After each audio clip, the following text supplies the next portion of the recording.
안녕하세요. 연 끊고 살다가 갑자기 나타난 시부모님과 그런 시부모님의 사랑에 목마른 남편의 장단을 맞춰줄 수 없어 이혼한 30대 여성입니다. 남편하고는 오랫동안 아는 사이로 지냈습니다. 그러다 제 나이 29, 남편 나이 28에 무슨 바람이 불었던 건지 갑자기 남편이 저한테 들이대기 시작했어요. 그전까지는 연락이나 가끔 주고받았지 차 한 잔 따로 마셔본 적도 없었으면서 말이죠. 아무튼 남들 다 하는 연애 나도 한번 해보자는 비교적 가벼운 마음으로 만나기 시작했네요. 그런데 사귄 지 2년쯤 되었을 때 아이가 생겼습니다. 지금이야 눈에 넣어도 아프지 않을 딸아이이고 아이의 존재에 감사한 마음뿐이지만 그 당시에는 얼마나 당혹스럽던지. 남편은 처음부터 저랑 결혼할 생각이었다며 좋아했지만 저는 혼란스러운 마음이 컸어요. 게다가 기뻐하는 남편의 반응과 달리 시댁에서 보인 반응은 차갑기 그지 없었습니다.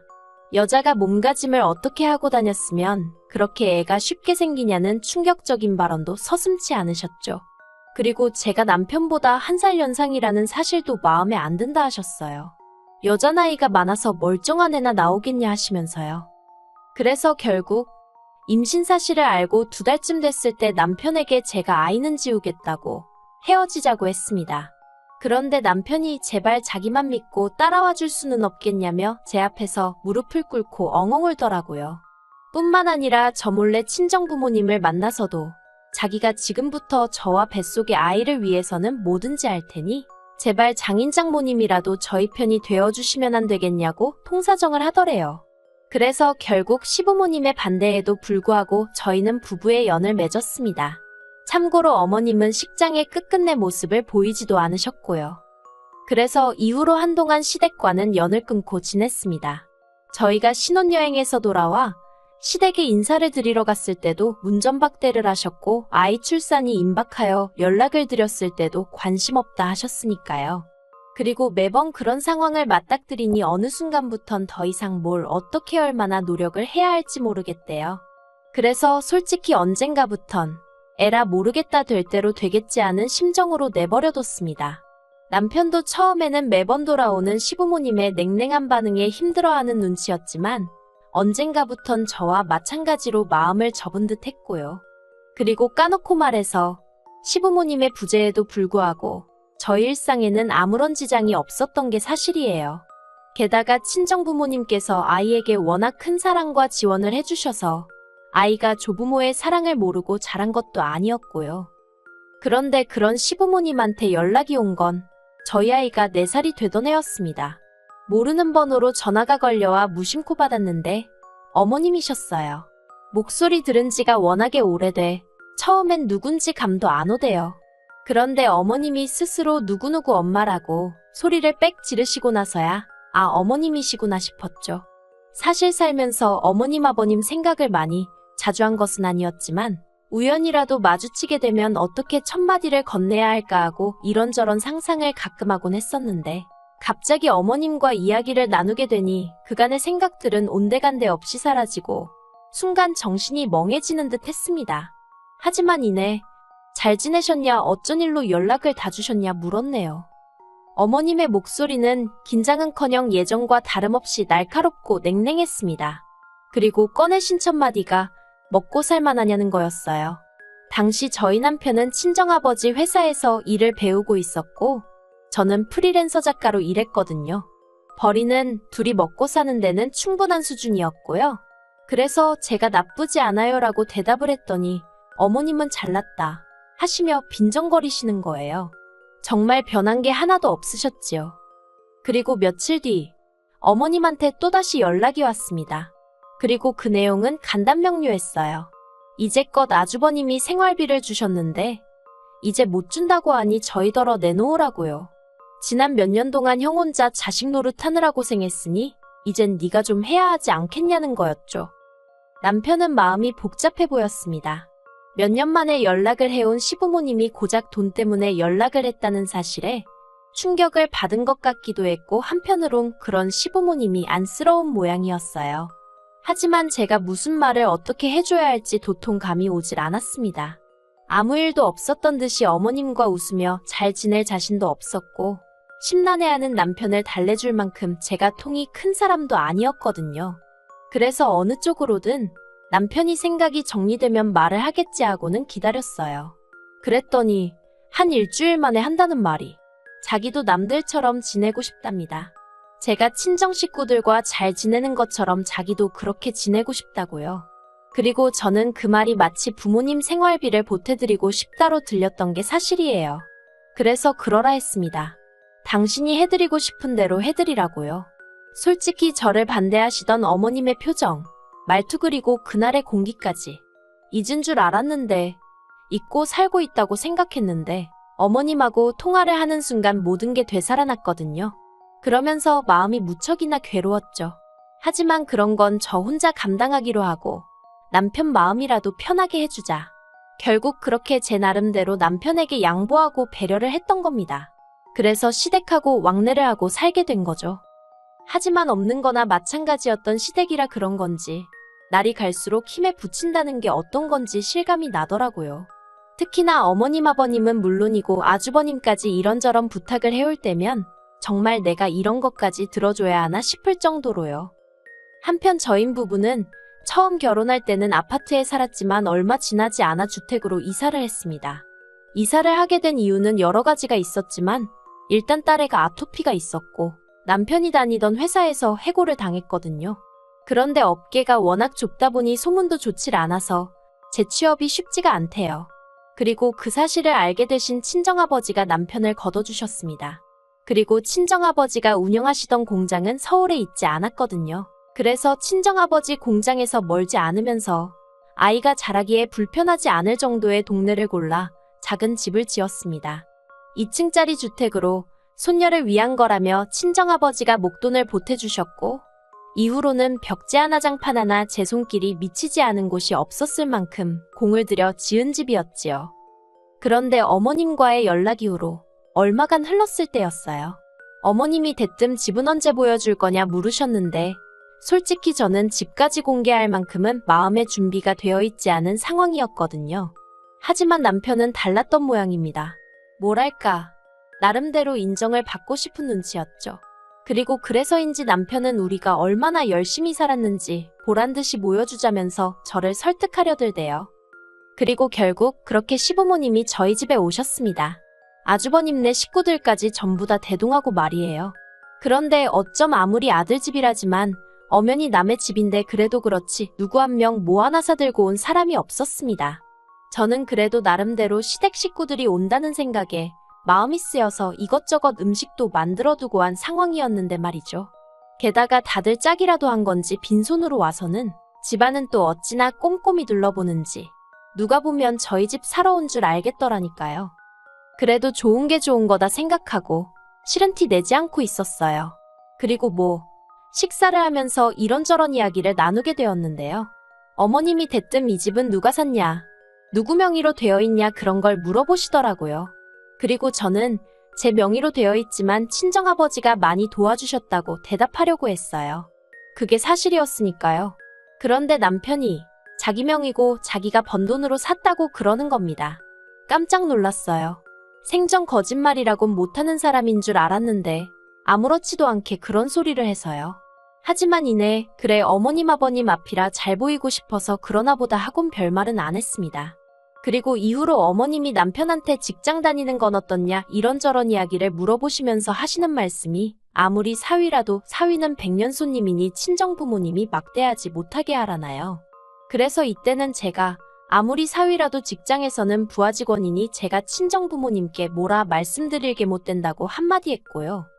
그리고 얼마 후 시부모님이랑 아주버님네가 이제 그만 가봐야겠다며 일어나는데 남편이 부랴부랴 방에서 지갑을 가지고 나오더니 시부모님 손에 흰 봉투 하나 그리고 시조카 손에 또 봉투 하나를 들려주대요. 저랑은 전혀 상의된 일이 아니라서 당황스러웠는데 더 당황스러웠던 건 그 자리에서 봉투를 열어보는 어머님의 모습이었습니다. 게다가 옆에 계시던 아버님은 줄 거면 따로 줘야지 왜 같이 주냐며 투덜거리시더라고요. 아무튼 그렇게 사람들이 돌아가고 남편한테 제가 좀 전에 있었던 일을 따졌어요. 집 명의는 왜 거짓말을 하고 돈을 드릴 생각이었으면 적어도 나랑 상의는 했어야 하는 거 아니냐 했죠.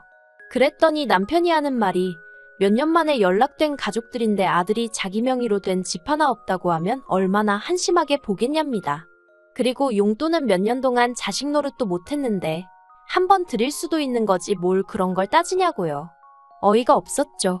그래서 오늘 온 사람들 중 휴지알롤 사온 사람도 없고 우리 딸한테 말 한마디 이쁘다 귀엽다 해준 사람도 없었다. 그런데 왜 우리만 이렇게 납작 엎드려야 하냐고 화를 냈어요. 그리고 제가 남편더러 그렇게 우리 친정부모님한테 도움을 많이 받으면서도 당신이 언제 먼저 선뜻 용돈 한 번 드려봤냐 따졌습니다. 그래놓고는 시부모님한테는 그동안 뭐 자식 노릇을 못해? 당신이 우리 부모님한테는 자식 노릇한 적 있어? 하니까 자기도 좀 그랬는지 더는 말은 안 하더라고요. 그리고 그때 솔직히 왕래고나 바리고 못한다고 할 걸 안 한다고 할 걸. 그런 생각이 들어서 후회를 많이 했어요. 제가 바랬던 건 남편이 가족 문제에 있어서 마음이 편해졌으면 하는 것뿐이었는데 이건 뭐 시작부터 하는 짓이 등신마냥 끌려다니게 생겼구나 싶었거든요. 그래서 남편더러 시댁하고 왕래를 하뭐라든 당신이 알아서 하라고 했습니다.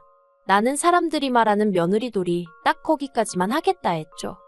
그래서 이후로 1년은 시부모님 생신이나 명절처럼 나름대로 제 얼굴을 비춰야 하는 때가 아니면 남편만 보내고 그랬어요. 그리고 이것도 나름대로 서운했던 게 그런 와중에도 절대로 남편한테 애라도 데려오란 말씀을 안 하셨다는 겁니다. 며느리는 미워도 손녀는 예뻐해 주셔야 하는 거 아닌가요? 그래도 당신들 핏줄인데 말이에요. 그런데 정말 시쳇말로 얄짤없으시대요. 그러니 더더욱 시부모님에 대한 마음이 안 좋아졌던 게 사실입니다. 그런데 이런 와중에 정말 저희 시부모님이 생각이 없으신 건지 속이 없으신 건지 기도 한 차는 말씀을 하시더라고요. 얼마 안 있으면 당신들 사시는 집 전세 계약이 끝나는데 그러면 저희랑 같이 살아야겠다고 남편한테 그러시더랍니다. 그리고 남편은 이 이야기를 전하면서 2층에 방 하나 남으니까 거기로 오시라고 하면 어떨까 하는데 이건 뭐 어이가 없는 정도가 아니라 당장에라도 입에서 쌍욕이 튀어나올 것 같더라니까요. 그래서 제가 오시긴 어디로 쉬냐고 안 된다고 했어요. 내가 딱 기본만 하겠다고 하지 않았냐고. 그런데 무슨 앞가냐고 그렇게 못한다 했죠. 그랬더니 남편이 그러면 어떡하냐는 거예요. 시부모님은 이 집이 자기 명의로 된 자기 집인 줄 아시니까 그렇게 말씀하신 건데 거기다 대고 뭐라고 하냐면서요. 그래서 제가 잘못 말씀드렸다고 솔직히 털어놓으라 했습니다. 그때는 그냥 말이 헛나온 거고 실은 와이프 명이다. 거기다 장인어른이 엄청나게 보태주셔서 내가 말할 처지가 못 된다 하라고요. 그랬더니 남편이 저더러 정말 너무하다면서 이번에는 자기도 시부모님한테 인정 좀 받고 싶은데 그걸 안 도와주려는 거냐며 황당하고 어이가 없어서 말 한마디도 더는 섞고 싶지 않더군요. 그래서 너는 떠들어라 나는 모르겠다 하고 먼저 자리에서 일어났습니다.